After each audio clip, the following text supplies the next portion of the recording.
আসসালামু আলাইকুম ভিউয়ার্স, আশা করছি যে যেখান থেকে দেখছেন সকলে সুস্থ আছেন, সুন্দর আছেন। এই তো সুন্দর একটা আবহাওয়ার মাঝ দিয়ে যাচ্ছি আমরা। অনেক গরমের পরে এরকম একটা সুশীতল অবস্থা, বৃষ্টি হচ্ছে। তো আজকে রান্না করছি নিরামিষ কিছু। আসলে আমরা মাছ মাংস সব কিছুই খাই, তাই আমরা মনে করি যে আমাদের মতো আমাদের চারিপাশে যারা বসবাস করে সকলেই বোধহয় মাছ মাংস সবই খায়। আসলে না, আমাদের মাঝে অনেকেই আছে নিরামিষভোজী। তারা মাছ মাংস তো দূরের কথা, ডিম পর্যন্ত খায় না। শুধু এই সবজির উপরে নির্ভর করে তারা কিভাবে সুস্থ থাকে, সুন্দর থাকে, বরং আমি তো বলবো যে আমাদের থেকেও ফিট থাকে। তো আমি আমার এক প্রতিবেশীর, সে নিরামিষভোজী, তার কাছ থেকে তাদের প্রিয় একটা খাবার রেসিপি নিয়ে আজকে এই রেসিপিটা শেয়ার করছি আপনাদের সাথে। আশা করছি ভালো লাগবে। তো আমরা যারা মাছ মাংস খাই, আমিষভোজী, তাদেরও মাঝে মাঝে একটু দেখে নেওয়া উচিত।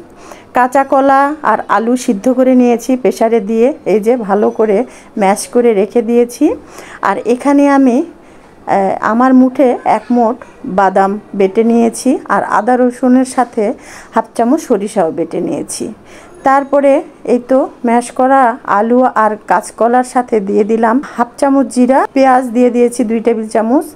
তারপরে যে আদা রসুন বাটা দিয়ে দিলাম হাফ চা চামচ পরিমাণে, জিরা, ধনিয়া, লবণ, হলুদ সব কিছুই হাফ চামচ করে দিয়ে দিয়েছি। হলুদটা হাফ চামচের থেকে কম। সব একসাথে মিশিয়ে নিয়েছি। এর সাথে দিয়ে দিলাম 2 টেবিল চা চামচ বেসন, 3টা শুকনা মরিচের চিলি ফ্লেক্স করে হাতেই তৈরি করে নিয়েছি। এর সাথে দিয়ে দিচ্ছি কর্নফ্লাওয়ার 2 টেবিল চা চামচ। সব সহকারে এখন সুন্দর করে এই ডোটাকে মাখিয়ে নেব। তবে আমার কাছে কি মনে হয়েছে জানেন, আপনারা যখন এই রেসিপিটা তৈরি করবেন, আর যখন এটার যে মানে আমার মনে হয়েছে কাঁচকলার বড়া তো আমরা খেয়েছি, তবে এইটার বড়াটা বা কাটলেটটা আরও বেশি সুন্দর।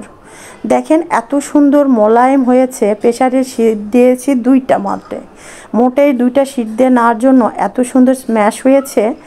এখন আমি এটাকে, মাছ যেহেতু তারা খায় না, তাই মাছের আকৃতি দিয়ে নেয়। তো আমার তার এই জিনিসটা খুব ভালো লেগেছে, আমি তার কপি করেছি, মানে আমি তার অনুমতি নিয়েই করেছি। সে তো হেসেই বলেছে যে অবশ্যই করবেন, আর এটা খেতে কেমন লাগে খেয়ে আমাকে জানাবেন। তা আমিও আপনাদেরকে বলছি যে এই রেসিপিটা আপনারা তৈরি করবেন, করে খেয়ে দেখবেন কেমন লেগেছে।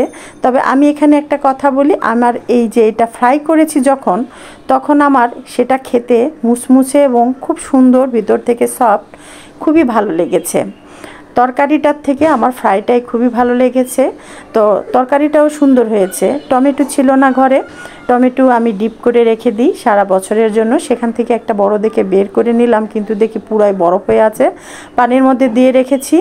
আর এই তো আমি সেই কলা আর আলুর মাছগুলো ভেজে নিচ্ছি এখন তেলে দিয়ে। খুব সুন্দর একটা কালার এসেছে, দেখেন না, এত সুন্দর একটা ঘ্রাণও এসেছে। আর এই যে বেসন আর ইয়াটা দেওয়ার জন্য, কি বলে ওটা, কর্নফ্লাওয়ার দেওয়ার জন্য একটু ক্রিস্পি হয়েছে, ভিতর থেকে সফট।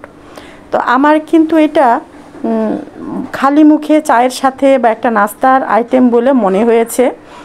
আপনারাও করে দেখবেন তো কেমন লাগে। এটা আসলে ভাত দিয়ে খাওয়ার জন্য বেশি উপযোগী নাকি চায়ের সাথে খাওয়ার জন্য বেশি উপযোগী, প্রশ্নটা আমি আপনাদের কাছেই করে রাখলাম। আপনারা উত্তরটা দিবেন আশা করছি। আর এই যে ভেজে নিলাম, 5 মিনিট 6 মিনিট লেগেছে, খুব একটা বেশি সময় লাগে নাই।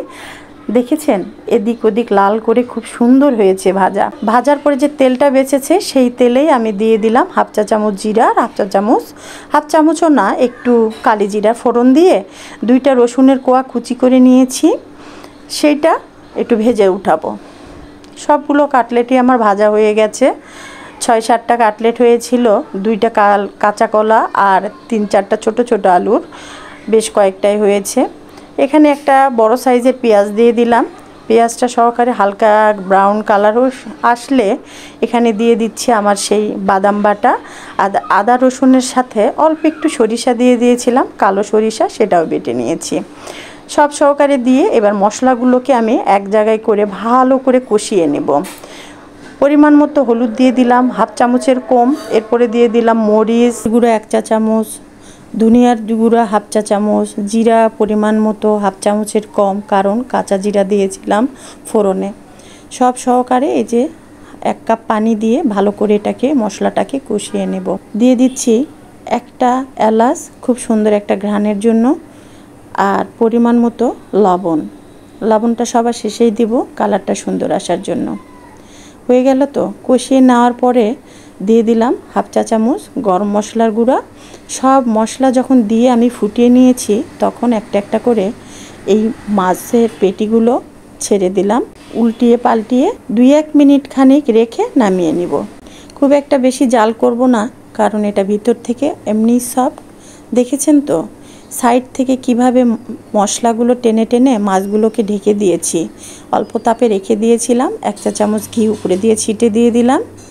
তো নিরামিষ খাবার রান্না করার কিন্তু ঝামেলাও আছে, ঘি পনির এইসব কিন্তু খুব বেশি দিতে হয়। ভাতের থালিতে গরম গরম অসাধারণ লাগছিল, খুবই ভালো লেগেছে। তাই তো বলি মাছের স্বাদ কিভাবে তারা ভুলে থাকে। খুবই মজার ছিল, খুবই ভালো লেগেছে। আশা করছি আপনারা ট্রাই করে দেখবেন, কেমন লেগেছে জানাবেন।